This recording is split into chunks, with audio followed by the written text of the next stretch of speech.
as we look at the advent of the next budget, which is due by the next month end, there is always a plethora of aspirations and expectations, particularly for the common man.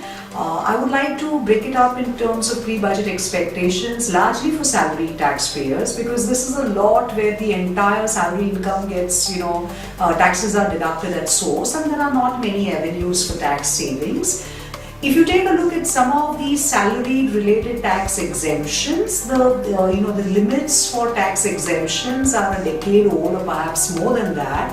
Let's take a look at medical reimbursements. I mean, you have archaic limits like 15,000 rupees per annum.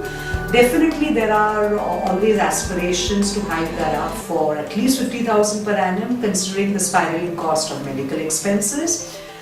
Also, if you take a look at some of the countries across the globe, for salary taxpayers, there are certain flat standard deduction related expenditure which is permissible as a tax deduction. You don't have it in India. I mean, we did have standard deduction some years back. I definitely feel there is a case to get that back. Similarly, if you see some of the limits for the investment related deductions, like under Section 80C of the Income Tax Act, while last year there was an increase in the tax deduction amount from 1 lakh per annum to 1,50,000, one still believes it's not enough because it's a very crowded limit. You have your provident fund, your public provident fund, your home loan repayment, your mutual fund, your LIC investments, all bundled up there.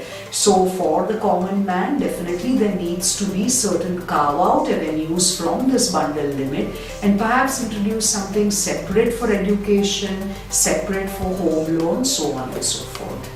The next topic, at least where the Shom Committee has been advocating largely, and one has to wait and see whether that change of regime happens, is around the area of expenditure related taxation or fringe benefit tax, which was the law in force in 2005, up to 2005. Currently, all perquisites and benefits and emoluments paid to employees are taxed as employment income.